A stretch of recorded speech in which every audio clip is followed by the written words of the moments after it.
പ്രകാശമേ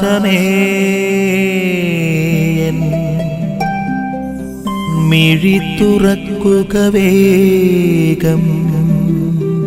മാസം 19-ാം തീയതി ഈശോ മിശിഹായിൽ ഏറെ പ്രിയപ്പെട്ടവർ, മനുഷ്യരുടെ പൊതു സ്വഭാവമാണ് തങ്ങളെ തന്നെ ഉയർത്തി പറയുകയും മറ്റുള്ളവരെ താഴ്ത്തി കെട്ടുകയും ചെയ്യുന്ന ഒരു രീതി. ഇവിടെ നമ്മൾ വചനത്തിൽ കാണുന്നത് ഒരു നീതിമാനായ മനുഷ്യനാണെന്ന് പറയുന്ന ഒരു വ്യക്തി, നീതിമാനെന്ന് നടിക്കുന്ന ഒരു വ്യക്തി, അവൻ ദൈവസന്നിധിയിൽ തൻ്റെ നീതിയുടെ വശങ്ങളെക്കുറിച്ചും താൻ ചെയ്ത നന്മകളെക്കുറിച്ചും ഒക്കെ വലിയ പ്രകടനങ്ങൾ നടത്തുമ്പോൾ, മറുവശത്ത് ഒരു പാപിയായ മനുഷ്യൻ, ചുങ്കക്കാരനായ ഒരു പാപി, അവൻ തൻ്റെ കുറവുകളെ ഓർത്ത് കർത്താവിൻ്റെ മുഖത്തേക്കൊന്ന് നോക്കാൻ പോലും ധൈര്യം കാണിക്കാതെ നിൽക്കുന്ന ഒരു വ്യക്തി.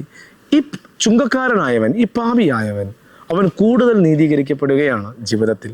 അപ്പോൾ ഇവിടെ മനുഷ്യൻ്റെ അളവുകോലുകളൊന്നുമല്ല കർത്താവിൻ്റെ മാനദണ്ഡം, മനുഷ്യൻ്റെ അളവുകോലല്ല കർത്താവിൻ്റെ അളവുകോല്. അതുകൊണ്ട് നമുക്ക് നമ്മുടെ കുറവുകളൊക്കെ ദൈവസന്നിധിയിലേക്ക് കൊടുക്കാം. മനുഷ്യൻ്റെ മുമ്പിൽ നമ്മൾ എത്ര കുറവ് നിറഞ്ഞ വ്യക്തിയാണെങ്കിലും നമ്മൾ എളിമയോടുകൂടി ദൈവസന്നിധിയിലായിരിക്കുമ്പോൾ കർത്താവ് നമ്മുടെ ജീവിതത്തെ ഏറ്റെടുക്കും. നമുക്ക് ആത്മാർത്ഥമായി പ്രാർത്ഥിക്കാം.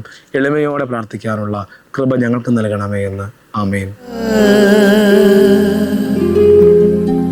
നിൻ വഴിയേ നടക്ക